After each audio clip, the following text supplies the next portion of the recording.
Olá, meus caros, nessa oportunidade vou continuar a falar do controle social, a segunda parte.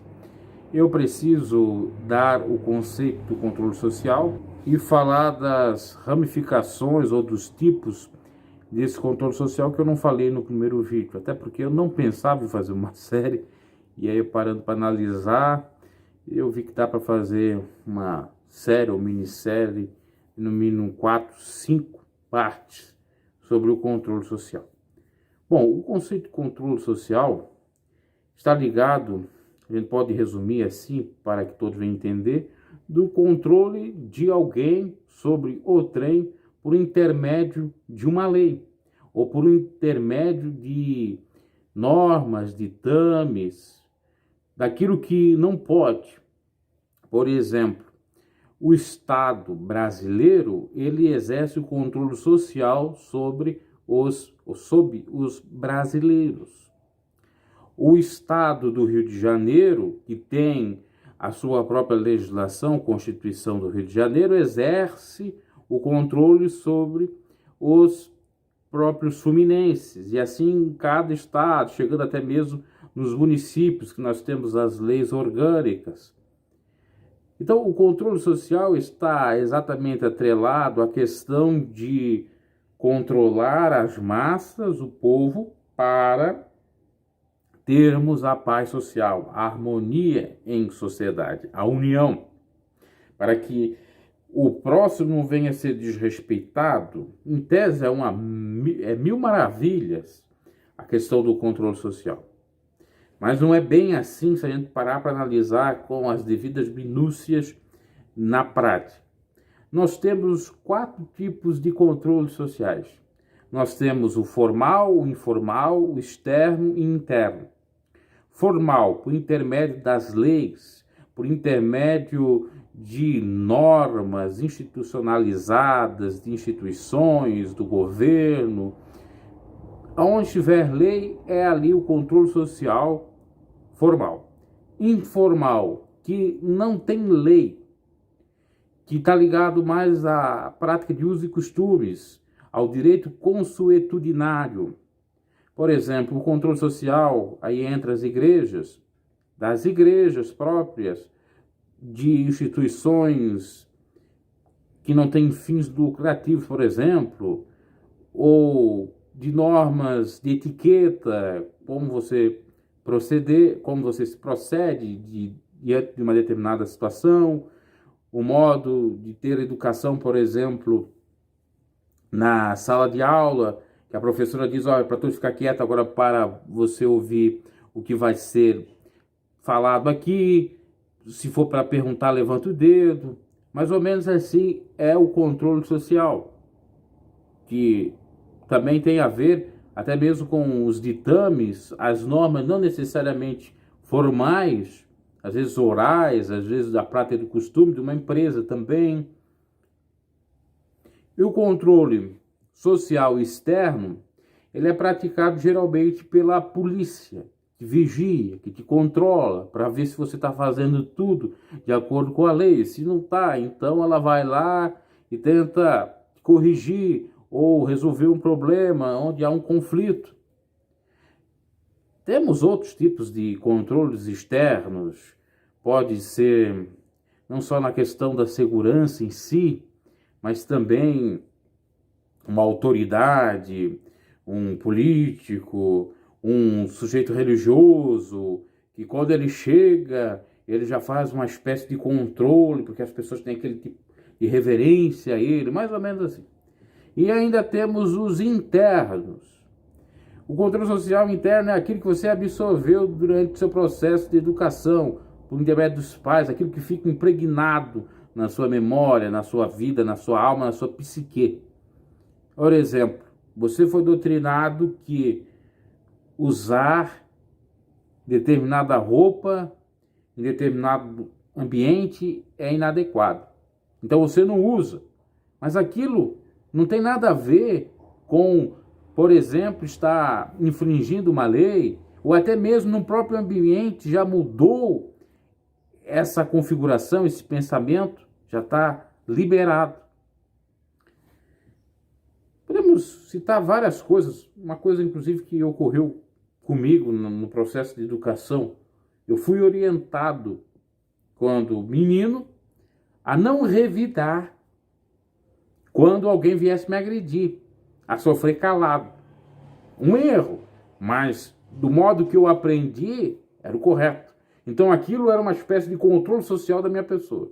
E por isso eu sofri muito bullying quando era criança e adolescente. Agora nós precisamos dizer o seguinte, que esses controles sociais, com normas ou não, sendo externos ou internos, eles mudam.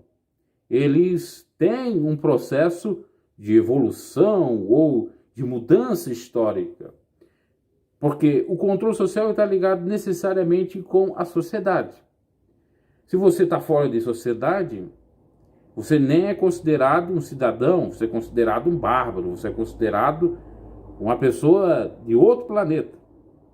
Então, você estando numa sociedade, seja sociedade familiar, religiosa, sociedade política, sociedade num todo, com os seus diversos grupos sociais, você tem que estar fazendo o que é para ser feito.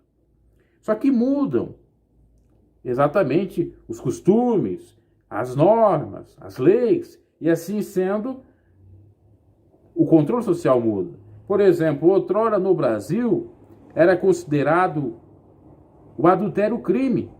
Quem fizesse adultério, fosse pego num ato de adultério, era crime. Mas a partir de 2005 já não é mais considerado o adultério um crime, de acordo com o Código Penal. Então, mudou o controle social, está liberado.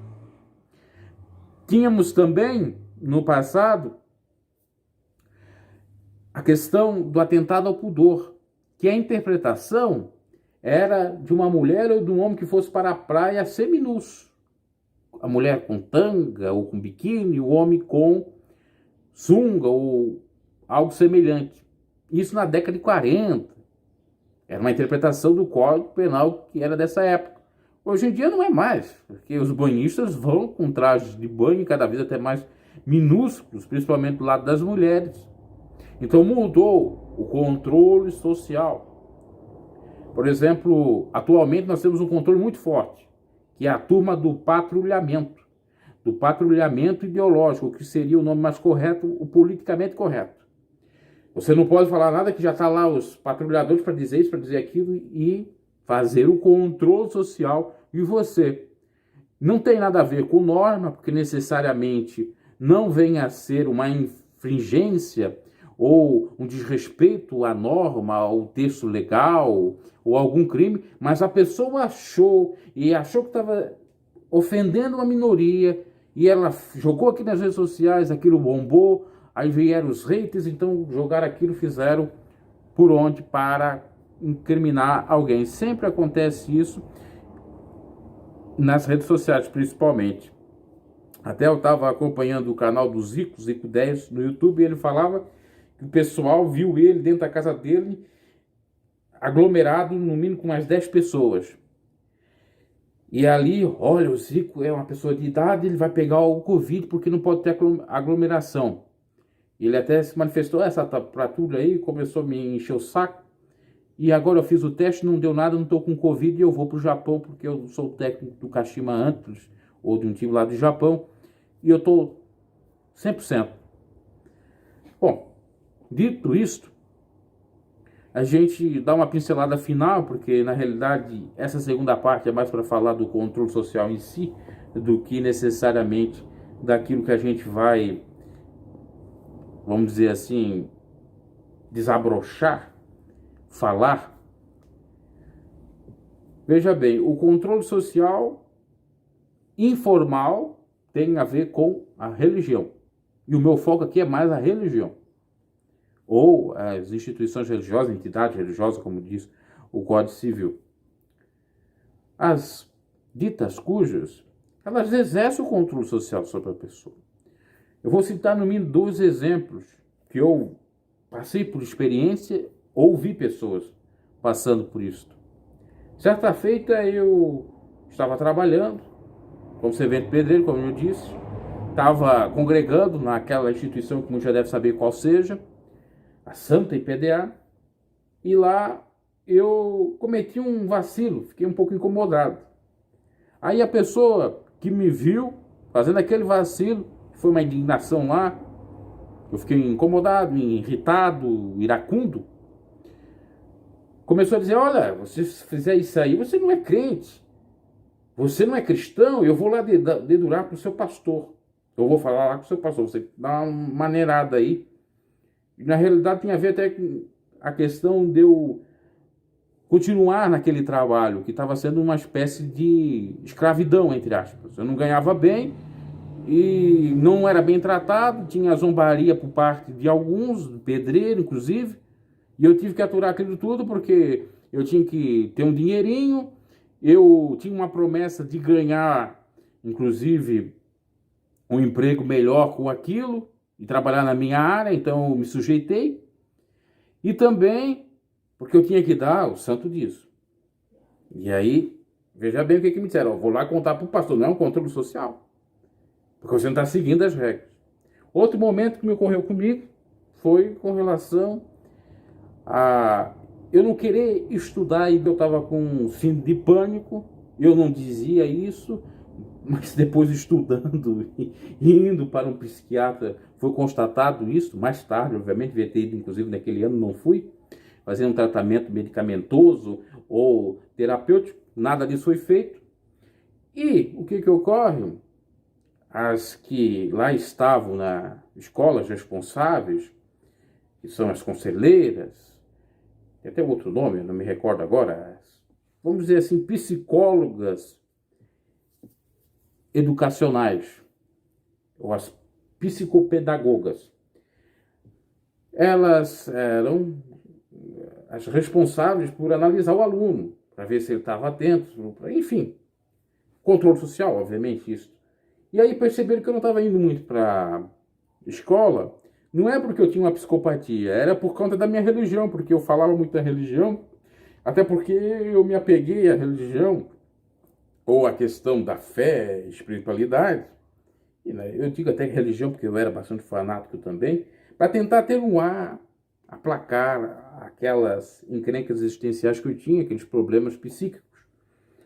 Tanto é que eu já disse aqui no canal que, certa feita, eu fui orar, pedi para Deus me livrar, eu achava que ia dar uma taquicardia em mim, ou que eu ia ter algum infarto, alguma coisa. Na realidade era tudo ansiedade e síndrome de pânico se manifestando. Eu comecei a orar, depois comecei a falar em línguas, e aí o pessoal viu: tá louco. Por quê? Eu falei em línguas. Eu tinha recém recebido isso, o dom. E foi para me livrar do problema. Eles não sabiam, porque me dava a vez para falar tanto e eu também não falava direito. Erros de ambos. Então, essa pessoa, ele junta com o professor, disse assim: não, sinto muito. Ele chamava eu até de Felipe, não chamava de Bruno, né? Porque o primeiro nome é Felipe. Eu sempre fui chamado de Bruno, é outro erro da família, né? A família me educou, é o controle social. Me educou chamando só de Bruno. Nunca me chamaram de Felipe, era para escola Felipe. O camarada não tá dando certo, ele não quer querer estudar porque só quer saber de religião, tá louco, tá falando, vamos falar com o pastor dele, vamos falar com essa religião, o que tá acontecendo, né? Aí ameaçaram, isso avisaram pra minha mãe, e aí ela veio falando: porque tu tá isso? Eu tô doente. Não é mentira. Deu um abalo grande com a perda do meu avô. Então, veja bem, o controle social, tanto da escola como da igreja. Quer dizer, ele está fazendo uma coisa errada, eu vou lá falar com a igreja para corrigir ele. Porque a ideia do controle social é uma maneira do quê? Não é só visar a paz social, mas é controlar os ânimos alterados, corrigir.